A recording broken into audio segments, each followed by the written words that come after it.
Just a quick story with a big entrepreneurial tip that any entrepreneur I think will benefit from.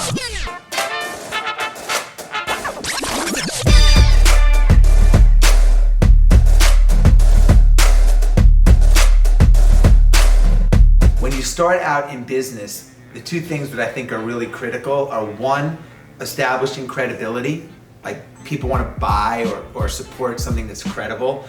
And then two is figuring out how to get from point A to B the fastest. Like our job as entrepreneurs is to speed up the journey. How do we get to where we want to go without sacrificing or compromising quality as fast as we can? So when I started this company called Marquis Jet, we needed to establish credibility and we had to speed up the process. And for us, that was about signing up celebrity. Because if you were to ask me, well, who flies on your private jets? And I was like, my dad, my next door neighbor, you'd probably be like, that's ridiculous. But if I was like, Bill Clinton flies with us, Oprah Winfrey flies with us, you'd be like, whoa, this is real. Like they must have vetted this. So I was in charge of the entertainment vertical when we started Marquis Jet. And one day, I only wore shorts until I was 35 years old. So I'm living in New York. I'm in like my late 20s. I'm in shorts. It's middle of January. It's freezing. I'm in a taxi cab going to my office. And on my way to my office, I get a ding on my device. If I get a ding on my device, that means that we have a customer. A customer? It's like we won the Super Bowl. Like we don't have a lot of customers. So I look at my device and it says that Matt Damon, Ben Affleck, and Jennifer Lopez want to demo our product. They want to try our product to see if they would, as a sample, to see if they would buy into our program and fly from LA to the Sundance Film Festival. I'm like, that's the entire entertainment vertical right there. That's all the credibility we need. So I said to the cab driver, detour, take me to LaGuardia. So I go to LaGuardia in my shorts, I buy a ticket on Delta, commercial flight, fly to LA. I'm heading over to the private terminal because I gotta pitch them and close them. On my way to the private terminal, I get another ding on my device. And it says, by chance, they got a scheduling upgrade, fluke, to the Boeing business jet. The Boeing business jet is like Air Force One. It's a $55 million airplane. There's a master bedroom, there's like a suite, there's a shower. It's ridiculous, it's Air Force, it's ridiculous. There's like two of these planes configured the way this Boeing business jet is, and they just happen to get this by chance scheduling upgrade. So I head over to the private terminal, I see Jennifer Lopez, I take out my card, I go to introduce myself. I said, Ms. Lopez, I'm Jesse Itzler, I'm the co-founder of this company, ma'am. We got you this amazing upgrade today, sort of. And she looks at me and she goes, how old are you? I said, well, ma'am, I'm 29 years old. She said, you're 29 years old and you own this airplane? And I'm like, Warren Buffett owns the airplane, but I'm like, yes, I do. And she's like, she comes a little closer, she's like, well, how many of these airplanes do you have in the fleet? I said, well, ma'am, we have 650 of these airplanes in the fleet. She said, you own 650 of these airplanes? I looked at her dead in the eye and I said, yes, I do. I would never do that now, but back then when I was starting out, there were no consequences, man. I didn't care. So I said, in fact, I'm going to Sundance too. I'm just gonna jump on the plane. If you guys need anything, let me know. Cool. So I'm sitting with the crew in the front. We get up to 41,000 feet. I gotta close them. I need them to sign up for our program. So we get to 41,000 feet. I start pitching Matt Damon. He's like, look, I'm telling him, he said, look, you seem like a pretty cool guy, and I am interested in your program, but I got a lot of work to do tonight because we're having our release for the Project Greenlight event, our new project. But if you're not doing anything tonight, why don't you come to our small, intimate gathering and we can talk about your program there. I'd love to learn more. And I'm thinking to myself, like, doing anything tonight? Like, I'm in shorts. Like, I don't even have a hotel room, man. All right, Matt, let me redo my plans and see if I can make it work, and hopefully I'll meet you there tonight. The plane lands, they get in their limos, I get a taxi, I go 30 miles away to the only hotel that I can find, a Motel 6.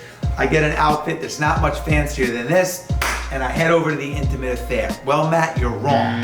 It's not an intimate affair. There's like 4,000 people trying to get through one guy with the clipboard to get in, and I know I'm not on the list. But I also know, we know as entrepreneurs, we don't negotiate our goals. Like, we don't negotiate, I'm there for a sale. Like when we have a goal, it's unwavering. We put a flag in the ground as entrepreneurs of what we're gonna do, what we're gonna accomplish, and then we figure out and worry about the route to get there along the way. But the end, where our flag is, we don't negotiate that. It's uncompromising. I'm leaving with the sale. Excuse me, I go through the line, I get all the way up to the guy with the front. I said, take out my license. I said, I'm Jesse Itzler. He looks on the list, he goes, you're not on the list. I know I'm not on the list. I said, I'm on Matt and Ben's advanced scout team. They're at the hotel. They sent me here. They're not leaving until I call them up and tell them that the hotel, that the VIP room is set up exactly the way they want it. And the guy with the clipboard's like, okay. Opens up the rope and in I go. So I go to the VIP section and like there's all these tables, like Clooney's got a table, Pitt's got a table. And I don't know if you guys remember when I say guys, I mean guys and girls. Pauly Shore from MTV. Pauly Shore's table's next to Matt Damon's table. Sorry, Pauly. I take his name card, I throw it out, I get a new name card, I write Itzler, my name. Now my table's next to Matt Damon's table. If you don't have a seat at the table, you make one. That's how it works. My table's next to Matt. Like you gotta create your own luck. So Matt comes in, we start talking, I'm pitching him, but it's too loud. I said, I can't hear you, man. When are you going back to LA? He goes, I'm going back on Sunday. And I'm like, so am I. Why don't you come with me?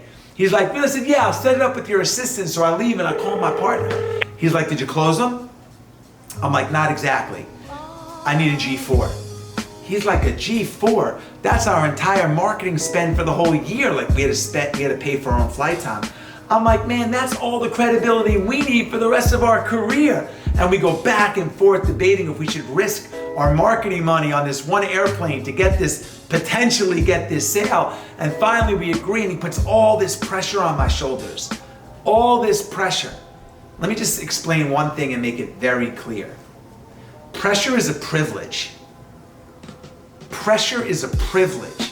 As entrepreneurs, we play for pressure, man. Behind the wall of pressure, that's where all the greatness and the gold is. Like, if you don't have enough pressure on your shoulders, man, put some damn pressures on your shoulder. And as a 28-year-old kid, I wanted that pressure. And by the time we landed, I signed all three of them up. Moral of the story. 1, you gotta put yourself in a position to attract luck. You have to go where the action is. Luck doesn't happen Sunday night watching the Kardashians on TV. You have to go and put yourself in an opportunity to get the luck. 2, if you don't have a seat at the table, make one. Put yourself in make your own opportunity. That's what being an entrepreneur is. It's what you signed up for. And 3, pressure's a privilege. That's what we play for. That's almost like a sign that we're on the right track. I hope you enjoyed this story. It was a big moment in my life in my 20s. And that was a theme that carried me on through the rest of my entrepreneurial journey. Like, I don't care what the outcome is. I don't negotiate my goals. You know, it doesn't always work, but I go for it, regardless of the circumstances. Hope you guys enjoyed that story. I'm curious, what are you doing this week to put some pressure on your shoulders? So important, don't forget that. It's a sign you're in the right direction. If you're not subscribed to this channel, please subscribe. Make sure you give me a thumbs up and a like below and tune in every Monday as we continue to share more content right here on the channel.